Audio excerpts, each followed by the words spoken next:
E ao anjo da igreja que está em Pérgamo escreve: Isto diz aquele que tem a espada aguda de 2 fios.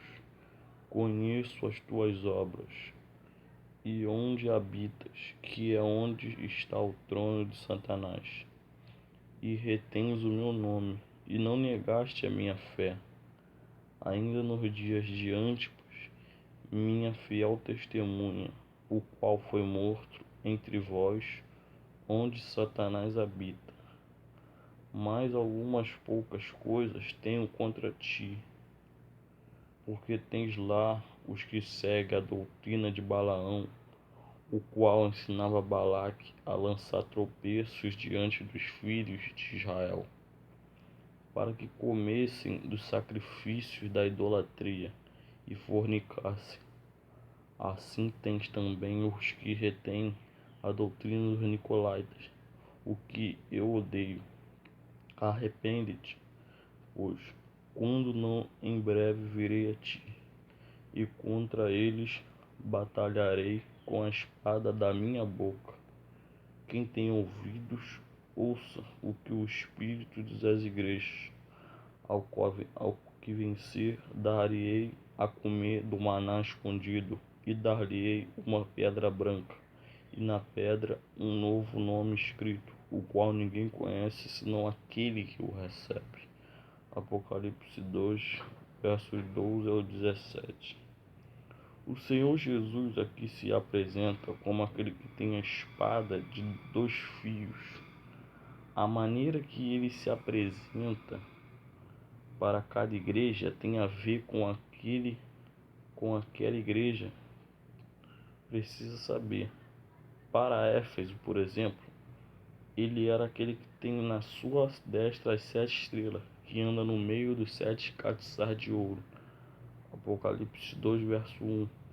Destacando a sua autoridade no meio daquela igreja que havia abandonado o primeiro amor.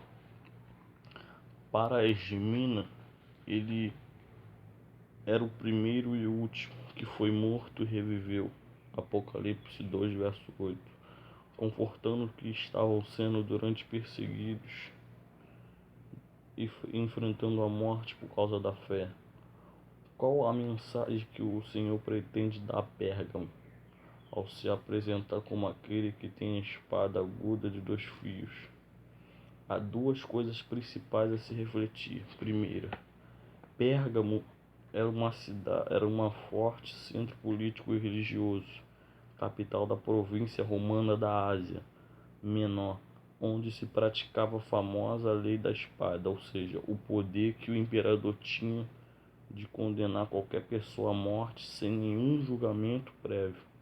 O Senhor Jesus então se referia à sua autoridade, como sendo superior à autoridade do imperador, deixando claro que os cristãos de Pérgamo não deveriam temer a espada humana, antes deveriam temer muito a Deus, mais a Deus. E segunda coisa é a espada afiada de 2 gumes na Bíblia. É também um símbolo da palavra de Deus, porque a palavra de Deus é viva e eficaz, e é mais penetrante do que a espada alguma de 2 gumes, e penetra até a divisão da alma e do espírito, e das juntas e medulas, e é apta para discernir os pensamentos e intenções do coração.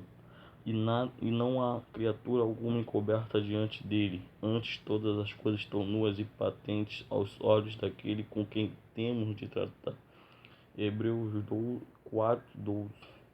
Jesus se dirigia aos cristãos de Pérgamo para separá-los das práticas pagãs às quais muitos estavam se misturando. Pérgamo era palco de culto ao imperador, além do culto a 4 principais deuses: Júpiter, Zeus, o chefe de todos os deuses da mitologia grega, Atena, deus da guerra, Dionísio, deus do vinho, e Asclépio, este último considerado deus da medicina, cujo bastão com uma serpente entrelaçada continua sendo o símbolo da medicina hoje. O Senhor Jesus provavelmente se referia a esta idolatria desenfreada quando chamou aquele lugar de trono de Satanás e onde Satanás habita. Note como o diabo está diretamente associado à idolatria. As culturas e religiões lhe chamam de deuses, santos, espíritos iluminados, guias, entidades, etc. Mas Satanás é quem está por trás deles. A idolatria continua sendo uma das formas mais eficazes que o diabo usa para enganar os ignorantes e contaminar até mesmo os cristãos. Os cristãos de Pérgamo foram louvados por não negarem a fé no Senhor Jesus, apesar daquele ambiente idólatra e da perseguição imposta aos que se recusavam a adorar o imperador. Porém, eles estavam permitindo algo tão nocivo quanto a idolatria no meio deles. Mas algumas poucas coisas tenho contra ti, porque tens lá os que seguem a doutrina de Balaão, o qual ensinava a Balaque a lançar tropeços diante dos filhos de Israel, para que comesse dos sacrifícios da idolatria e fornicasse.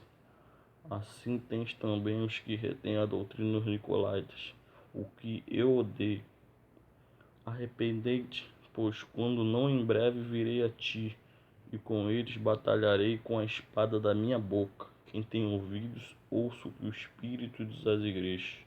Ao que vencer, darei eu a comer do maná escondido, e dar-lhe-ei uma pedra branca, e na pedra um novo nome escrito, a qual ninguém conhece senão aquele que o recebe. Apocalipse 2, 14 ou 17. O erro dos cristãos de Pérgamos consistia em tolerar no meio deles os que seguem a doutrina de Balaão e os que retêm a doutrina dos nicolaítas. Pérgamo era uma igreja que aceitava doutrinas falsas. Balaão foi um feiticeiro contratado pelo rei de Moabe, Balaque, para amaldiçoar o povo de Israel enquanto este subia pelo deserto em direção à terra prometida. Quando viu que seus feitiços não surtiram efeito, não querendo perder o dinheiro que Balaque lhe ofereceu, Balaão deu conselhos sobre como vencer Israel. Primeiro, usar as mulheres moabitas para seduzir os homens de Israel. Segundo, esses as seguiram para adorar seus deuses em festas pagãs, regada a sexo e comida sacrificada aos ídolos. Terceiro, assim Israel perderia sua comunhão com Deus e, consequentemente, poderia ser facilmente vencido. Vemos o poder da cobiça em toda essa história. A cobiça de Balaão por dinheiro, a cobiça dos homens de Israel pelas mulheres e também pelas comidas oferecidas nos rituais.